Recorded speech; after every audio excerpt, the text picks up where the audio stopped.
infiniment grand à la petite fourmi que je suis. La planète va mal, il faut la sauver à tout prix. Et moi, petite fourmi, je ne sais pas vraiment quoi faire. Il faut que je m'informe. Au niveau mondial, je ne peux rien faire. Ce sont les présidents qui peuvent agir. Au niveau de ma ville, je peux agir avec l'aide des adultes. D'ailleurs, je vais aller voir à la mairie s'ils peuvent m'expliquer ce qu'ils font pour sauvegarder la planète. Cela me donnerait peut-être des idées. Venez avec moi.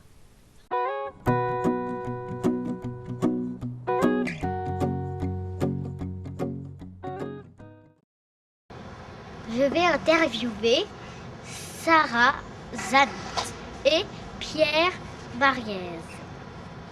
Nous allons savoir ce que la mairie de Poussan fait pour la planète.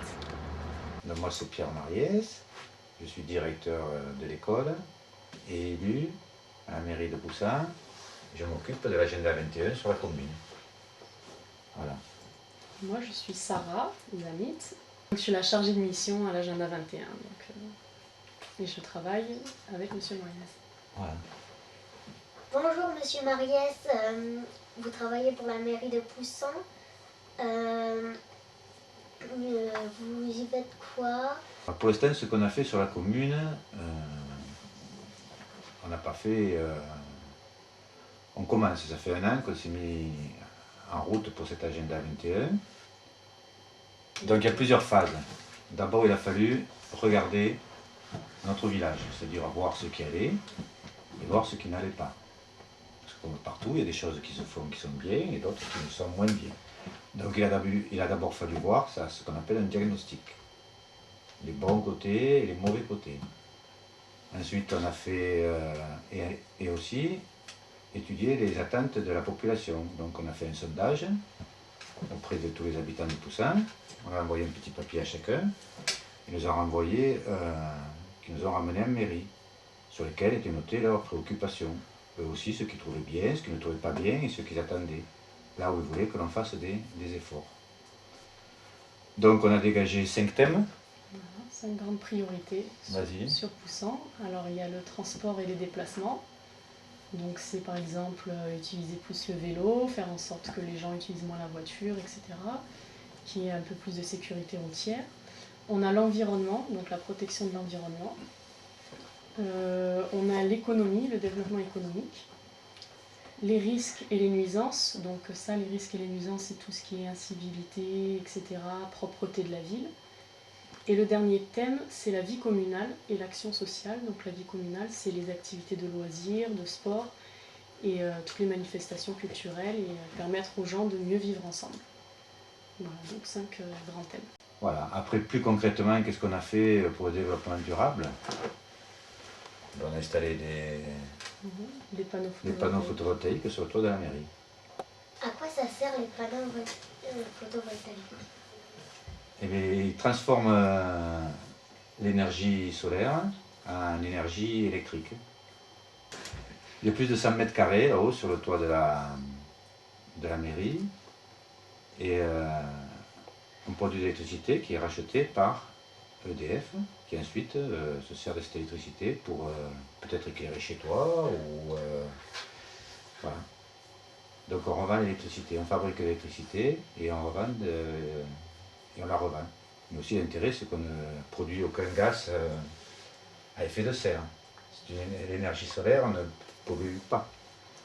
Pas comme le pétrole, quand on fait brûler du pétrole, il se dégage du CO2, ou les déchets radioactifs des centrales nucléaires. Là, il n'y a aucune émission de gaz à effet de serre. Voilà. Merci, M. Mariez. Oui, au revoir. Merci à toi. C'est bien de t'intéresser. Dans ma ville, on s'occupe du développement durable. Voilà.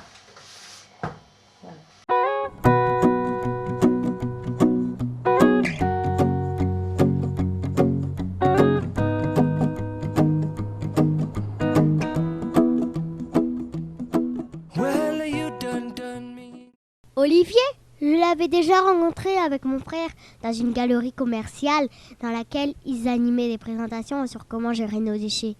C'était rigolo de voir les petites babettes dans les microscopes.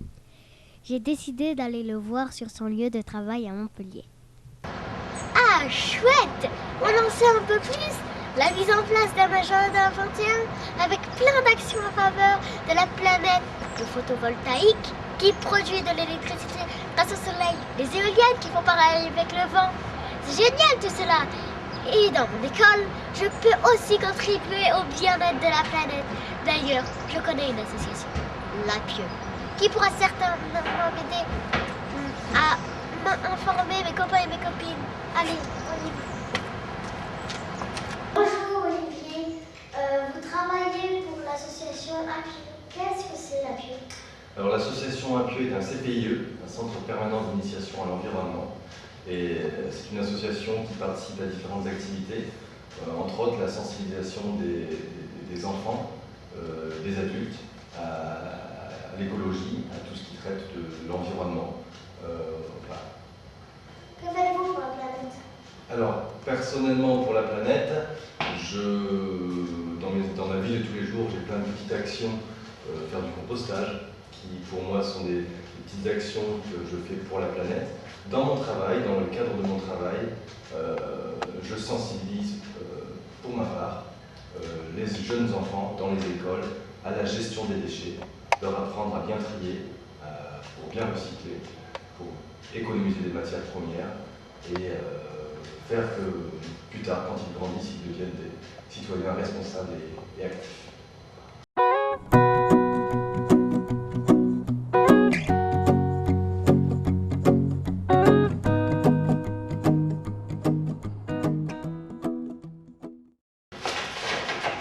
Voici le plateau. Alors vous, qu'est-ce que vous pouvez voir sur ce village? Quelles sont les sources de pollution que vous pouvez repérer? La fumée. La fumée. Qu'est-ce qu'il fait ce monsieur là au bord de l'eau? Il jette. Il jette son huile dans l'eau. Alors normalement son huile on la jette où? On la jette.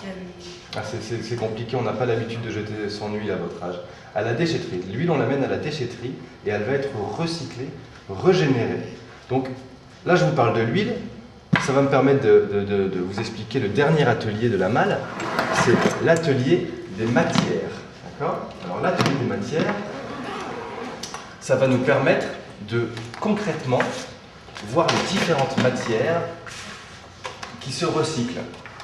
Voir quelles sont leurs matières premières et quelle est la matière valorisée. Alors, par exemple, vous allez en choisir une. Voilà, ça ressemble à un loto. Donc vous voyez, vous avez une barquette en aluminium, un journal en papier, une brique de lait, du tissu, de l'huile dont on parlait tout à l'heure, une boîte en acier, une bouteille d'eau en plastique. Donc tous ces objets sont des objets que l'on recycle. Alors vous choisissez une planche. Tu choisis celle-là? Alors, la bouteille d'eau en plastique. À ton avis, quelle est la matière première pour fabriquer du plastique? C'est compliqué ça, on ne sait pas toujours.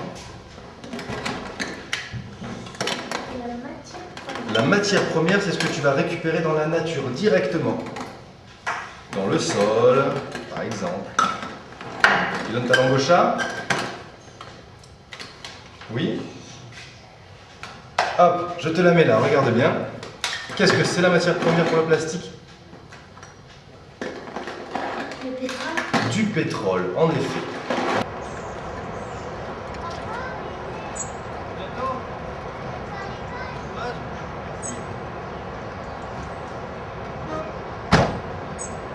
Bon, maintenant, il ne reste plus qu'à convaincre la maîtresse de mettre en place tous ces ateliers. Direction la maison, car chez nous aussi, on y croit à la sauvegarde de la planète et on bouge. Papa et maman ont acheté une maison en briques, comme celle des 3 petits cochons, car elle est bien isolée. Ils ont installé une pompe à chaleur qui chauffe la maison avec l'air de dehors. Ils ont mis des panneaux solaires sur le toit pour chauffer l'eau de la maison avec le soleil. Et ils ont mis des panneaux photovoltaïques pour fabriquer de l'électricité, comme à la mairie. Vous vous souvenez? Allons voir mon papa pour lui demander pourquoi il fait tout ça. Papa, pourquoi tu fais tout ça dans la maison? Tu sais, ma louloute, je suis une petite fourmi, tout comme toi. Et ça me paraît important de quand même agir, comme tu l'as si bien dit. C'est pour ça que, effectivement, j'ai mis des panneaux solaires, des panneaux photovoltaïques. J'ai mis une pompe à chaleur pour utiliser des ressources qui sont inépuisables, qui sont l'air, le soleil. Ça me paraissait être du bon sens d'utiliser ces ressources naturelles. Et puis, il n'y a pas que la maison. J'utilise aussi un vélo pliable pour aller rejoindre mon bus tous les matins pour aller au travail. Très beau geste. Merci. Et je le mets dans la soute à bagages. Et comme ça, je peux utiliser les transports en commun et je pollue moins. Ça me paraît important pour votre avenir à tous les deux. C'est pour ça qu'avec maman, on a décidé d'agir ainsi. C'est pour votre avenir, mais aussi pour celui de vos futurs enfants, de vos futurs petits-enfants, futurs arrière-petits-enfants. Voilà. Merci beaucoup. Merci papa, je suis fière de mes parents. Même mon frère Ilan se bouge pour sa terre. Il est gardien de la terre. Si, je ne plaisante pas. On va lui demander ce que c'est. À quoi consiste ta mission? Elle consiste à éteindre les lumières, éteindre le robinet quand je me brosse les dents, ramasser les déchets et éteindre la télé. Telle est ma mission de gardien de la terre. Merci Ilan, ça c'est les gardiens de la terre. Avec ce reportage, j'ai compris que chaque action, si petite soit-elle, elle peut protéger notre terre. Et moi, petite fourmi, que puis-je faire pour aider à la sauver, cette planète? Eh bien moi, Joe de mes 9 ans, je fais ce reportage pour dire à tout le monde que la planète c'est notre avenir et qu'il faut que tous ensemble on fasse tout pour la sauver. Toi aussi, fais comme nous et bouge-toi pour ta planète. L'avenir de notre terre, c'est nous. Allez, salut à tous. Et n'oubliez pas, aller à l'école en vélo, c'est mieux pour la planète. Bye bye.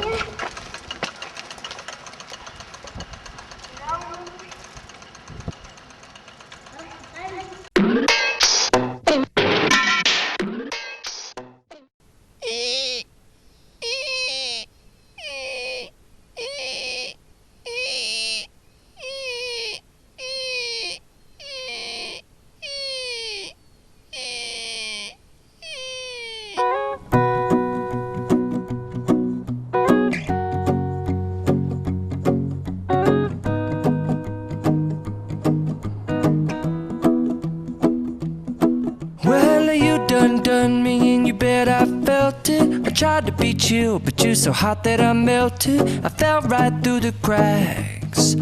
Now I'm trying to get back. Before the cool done run out, I'll be giving it my bestest. And nothing's gonna stop me but divine intervention. I reckon it's again my turn to win some or learn some. But I won't hesitate no more, no more. It cannot wait. I'm yours.